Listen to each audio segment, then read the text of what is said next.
Welcome to Hacking Your Leadership. I'm Chris. And I'm Lorenzo. And Lorenzo, on this episode, I want to start by asking you a question. Have you ever had a situation or been in a situation where you were getting your work done and your team was getting their work done, things were going well, and your leader or another leader that you either have a direct line or a dotted line to walks into the office or the room or the building, wherever you are, and the energy of the room just changes from a standpoint of, hey, we're all getting our work done, to, oh my gosh, this person's here. Let's focus on making sure that we do whatever it is that they want to have done, not what we're supposed to be doing. Well, what if they want done what we're supposed to get done? I don't know the answer to that question yet. I got to find out what it is that they want done today, and then we can decide whether or not we're doing what we're supposed to do or whatever it is that they want us to do right now. But you don't really know what you're supposed to do, and so there's just kind of this like almost a scrambling of like, let's try to make sure that we placate this person. Yeah, that was a really long question, first of all. Yeah. And it felt like you needed to get that all out. So I'm here did. for you, and I appreciate you sharing with me an experience you've been through. I've been through that experience many times. Yeah, exactly. Yes. Absolutely. Yes. There is an edge that you want to have as a leader, which is, like, let's make sure that we're doing what we're supposed to be doing. Let's make sure that we're focused on the work at hand. So like that's a part of that you kind of want to have an impact. You want to be able to shift the energy in a room as a leader when you walk in. The kicker, and I think what we'll talk about today, is but what is that energy, and how do you do it in a way that is that may have a little bit of edge to it, but also that like it's okay. So I think that like I've had leaders that have shown me like both sides of that, where it's like they walk in, everything gets quiet, everybody gets kind of tight, and it's just like, oh no, like, what? There's no understanding of maybe how or what or what they're going to respond to, what they're going to ask. Like, it just feels like they're monitoring to make sure people are being productive, even if you're being productive. And then I've had Productive by their into definition, not your own. Exactly. Yeah. Right. Yeah. Or it's like, or another leader will walk in and just like bring in a energy that's like fun and like, what's going on? Just working. Like, like what are you guys working on? And it's not like what are you guys working on? But it's more of the like, what's going on today? Like, walk me through what you're like, that type of energy where it's like, it's fun. It is, they're doing the job. It's validating. They're making sure that people are getting stuff done. But there's this feeling of like, they're here to help, they're here to support, they're here to drive. So yeah, like I've definitely seen a big difference in the energy that leaders bring in, but I've absolutely seen leaders that walk into a room and it gets stuffy all of a sudden, and people are just like, while we may have been being productive, we probably felt a little looser, a little bit more like we're having a good time while we work hard. And now it's like it's only time for work, and that makes it difficult, and it makes it, I think, in a lot of instances harder to, harder to bring all of your own energy to something when you're kind of feeling like somebody is, limiting that or tapping that to a degree in a negative way. Right. One of the things you said there was that as a leader, you want to be able to impact the energy of a room, and I agree with that. I think it's a much bigger problem if you as a leader walk into a room and you have no impact on the energy in either direction. That underscores an even larger problem. That means that you no longer have influence over your team. But if most leaders do impact the energy of a room when they walk in, most do, whether it's positive or negative. The vast majority of leaders do have an impact on the energy. And we have a mutual friend and common leader and mentor that we have had in our own lives that talked about the importance of the responsibility that a leader has to make sure that the energy in a room is a positive energy, that even if there's things going on that would not be necessarily positive things, even if there's some things to talk about or work that has to get done that might not be as fun to get done, or that might not be as as celebratory, because there's other things happening. That's unrelated. Like you can do all those things and get all those things done and talk about the difficult things you have to talk about and get the hard work done as part of the conversation without having the energy be negative in the room. Because if the energy is negative because you're allowing the subject matter to dictate your own kind of emotional state when you come into a room, then that's what's contagious. The news or the thing that has to be dealt with that might not be as positive, that doesn't impact the room unless you allow it to impact you as a leader, and then you have essentially impacted the room. I think a lot of leaders kind of use that as a cop-out. Well, it's like, I didn't change energy. We have a lot of things to go over that were not necessarily positive, that were kind of holding ourselves accountable to results that weren't being delivered, and now we have to deliver them. All those things, and a leader can say, that's what brought the energy of the room down, not me. And that's BS. Like you can talk about those things in a positive way. And I read something recently that talked about the importance of whatever energy that you bring to a room as a leader, that it creates a sense of urgency. And while I believe that's true, I do agree that you need to have a sense of urgency around getting the work done and around making sure that you understand that you're taking your job seriously without taking yourself too seriously.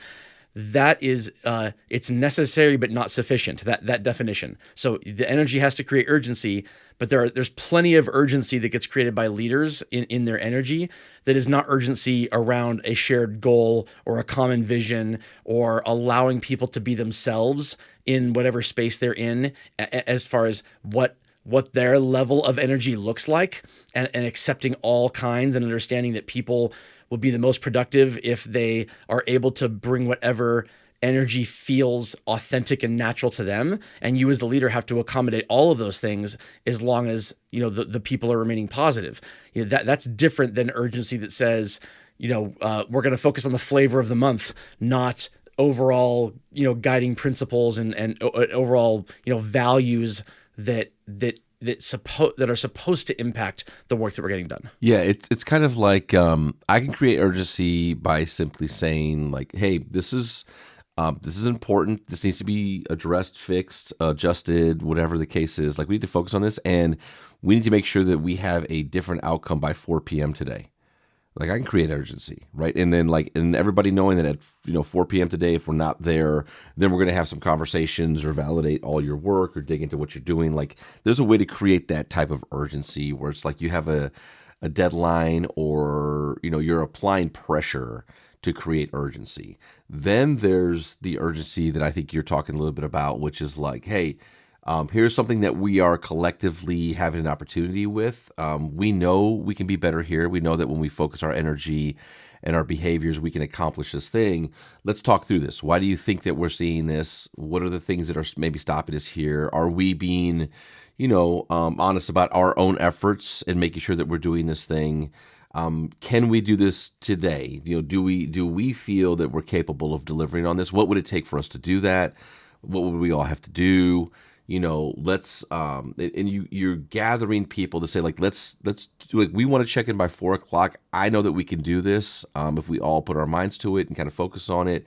What else needs to happen today for us to make sure that we get that? Where do you want me to spend my time as the leader to make sure that we help to get this all done? Like, you can rally a team, create urgency, and then celebrate when you get to that point, or celebrate like when you've gotten really close, if like the best effort's been put forward to that. But I think those are the things that, as a leader, considering how do you create urgency, what are the things that you're saying or doing for your team to make them either feel like they're a part of it and they believe and they're up for the challenge, or it's a requirement, it's an expectation, and you're just going to manage them to get to whatever it is that you want them to get accomplished. Like, that's kind of how I think about kind of urgency in leadership and the energy that you bring to that.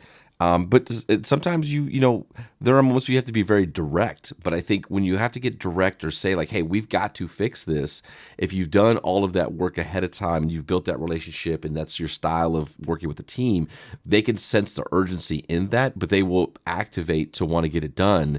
not because today you've been very direct or clear about something, but because over time you've built Yes. that relationship where they're like, no, we get it. Like we don't want to let you down. We don't want to let the company down. We don't want to let the customer down, whatever. Like they have a feeling of obligation because you've established that over time instead of feeling of an obligation because you told them they have to be obliged to it. Those are two very different things, I think. Right, right. If I think back to that four box that we've talked about before on the show about if something is urgent or important or urgent and important, right? So creating a sense of urgency, it needs to fall in the correct box, because if that sense of urgency that you are bringing with your energy to a room or to a team meeting or whatever that looks like, if that sense of urgency, if what your people take from it is, I don't know what the expectation is going to be today. I have to wait and hear Lorenzo talk about it first before I know what it's going to be. That implies either A, you don't talk to your people at all about what the goals are, what their responsibility is, and they have to kind of wait to hear it from you piecemeal on a day-by-day basis, or it means that you don't have a clear vision of what you want people getting done on a day-to-day basis, and so you wait to see what's urgent and important on your own plate for that day, and then you delegate it out to the team, and so they have no idea what to expect on a given day until you get to work and kind of assign their tasks. And when that happens, everything goes into the urgent and important category, even things that don't belong there. And so there's a sense of urgency. A sense of urgency around something that has to get done by 4:00, that does fall into the urgent and important category. A sense of urgency around something that has to get done by the end of a quarter or by the end of a year, or a sense of urgency around just making sure that whatever metric or scorecard you're looking at or result that is rooted in behaviors you're looking at, if the sense of urgency is around just making sure that it's slowly getting better over time, that it's better next week than it was last week, regardless of what that outcome looks like. That type of urgency that is rooted in the energy you bring to them, that can be a very positive force. That can be a force that says, this is important and it's part of your job expectation and we have to get this done, but what this is going to be every day in advance without me even being in the room. So if I come into the room, the energy shouldn't change from a positive to a negative. It might be that everybody kind of ups their game a little bit because the boss is in the room. That's a kind of a naturally occurring thing that happens on all teams. But that energy, that kind of heightened sense of urgency that happens when a leader walks in the room, if it's rooted in the right things, it won't cause people to scramble. It'll just cause people to kind of maybe up the level of productivity or commitment to the behaviors that they're supposed to be doing all the time. And maybe they do it, 80% of the time when the leader's not in the room and then 100% of the time when the leader is in the room. That kind of energy is fine. But if it's energy that starts out with people doing nothing or kind of not executing on the behaviors that they're told to do ever, and then all of a sudden you walk in the room and it goes to 100%, then that implies that you don't have the influence or the authority needed to lead them in your own absence, and you have to be there. And that can be a very easy cycle to get into that causes leaders to bring a sense of urgency that is rooted in a negative urgency as opposed to a positive. Absolutely. And with that, it brings us to this episode's 1 Minute Hack. But first, a few words from our sponsors. All right, this episode's 1 Minute Hack is about the pre-work that you need to do before you interact with your team to make sure that the urgency and the energy you bring to the room is rooted in the right thing. And so if it's rooted in you transferring the urgency you feel from your own leader onto your team, that will come off negatively. But if it's rooted in your actual belief in whatever these things are that need to get done, not that you just feel that urgency coming from your own boss, then it will come off more positively. And so when you think about the words that you're saying, understand that the transfer of belief that you have as a leader, that is conveyed through your energy and your emotion, not through the words that you're saying. It's how you say it. There are ways to say the thing to your team that needs to get done, or the words can be, written down on paper that say what needs to get done. And depending on how you say them out loud, that will determine what they feel about it, not what the actual task is, or what the thing is that there's now some urgency around. It's how you come off in your emotion and your energy when conveying it to them. And so take the time before you do these things with your team to make sure that it's rooted in the right place. If you are having a tendency to transfer a negative sense of urgency to your team, typically that means that you're not botting yourself to whatever it is, and you're just trying to hopefully instill that urgency in them that you feel from your own boss. If you're feeling that, it's your responsibility to go back to your boss or somebody else who you can talk to figure out what is behind the thing that you need to get done, or the behaviors that you need to kind of help roll out to your team, the strategy that has to be executed. Whatever those things are, you need to be fully bought into them for real, not in a fake way, not in a I want to keep my job way, but in a I can see why this is important to the organization and to me in my role, and how it can open doors for my team if it's done correctly. If you go into it with that mindset and having that belief in yourself, that will transfer to your team. And that urgency that gets brought in your energy will be from a positive place that they can buy into, not from a negative place that says, we don't know how Lorenzo's going to treat us today versus tomorrow, because we don't know what his boss is going to say to him today or tomorrow, and what things he's going to bring to us that now all of a sudden are the most important thing in the world that weren't the most important thing in the world yesterday. Yeah, I think it's a great call out. Like in those spaces where you have to create urgency, how are you thinking about the urgency that you have to create and why you have to create it? And, most of the time when it's urgent, not all of the time, I've been there plenty of times when it's like you've been doing the thing that you're supposed to be doing, but now like it needs to happen faster. And it's like, okay, like that's different than, right? That's different than all like pulling fire alarms all day long because you're just not prepared for the things that have been going on around you. And I think that, to your point, as a leader, staying ahead, understanding what things are truly urgent, knowing why things are urgent, but also having a team that realizes that like, we're going to continue to do what we always do because that's how we do this level of work. And there are going to be times when urgency is required, but I'll be clear about it when it's those times, and we're going to move quickly together as a team. Again, like the energy that you bring to that and how you perceive it being that. Like if you get off the call and somebody's like, hey, I know you've been working on this, I need it done today. And you're just like, oh boy, right. And the first thing you want to do is go tell your team, like, hey, we got to get this done today. Like if you're just echoing that and bringing that same kind of energy, it may get done. It probably will not get done with a positive attitude and or without removing some of maybe the equity you have with the team, especially if you do it really, really frequently. Right, and it's not replicable, even at whatever level they bring. Like if you're trying to judge their buy-in based on the results, well, if you've never done it that way before, and all of a sudden you bring the sense of urgency, they might perform at a very high level. Like if it's out of character for you, you have the equity with them in the relationship still, they're going to perform well. On a long enough timeline, each subsequent instance of you doing that, you're going to have lower and lower outcomes, or worse and worse outcomes, lower and lower performance, lower and lower productivity as time goes on, because it's the whole, Steve Carell in The Office, Michael, you can't mark every email as urgent. And then he says, well, if I don't mark it as urgent, no one will open it and read it. It's if everything is urgent, then nothing is urgent anymore. And if that's your baseline, if your baseline is that everything is urgent, whatever it is that you're saying that's important to do, if you lend the same level of urgency to something that is rooted in, protecting the organization from something huge, or a potential multi-million-dollar profit loss on something, that sense of urgency needs to feel different than the sense of urgency around, hey, this kind of like scorecard metric that's 5 levels deep is a little bit lower than it should be, and it needs to be better than that by the end of the week.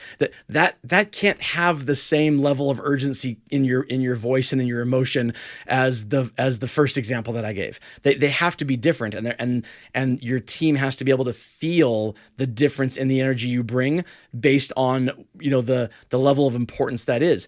And if what they feel from you doesn't align in their own minds, like it doesn't jive in their own minds as far as what level of importance they've put on this thing, then one of two things needs to happen. Either you need to do a better job as a leader at instilling in them the proper level of urgency they need to have around something because they don't get it, or you are lending a higher or lower, whatever, inappropriate level of energy and urgency to an item that doesn't need that. And the incongruousness of those two things degrades your ability to influence your team over time. So they need to align, not just in your own head, but with what the team feels from you and what they can predict from you. Absolutely. And with that, it brings us to the end of this episode. This is Hacking Your Leadership. I'm Lorenzo. And I'm Chris. And we'll talk to you all next time.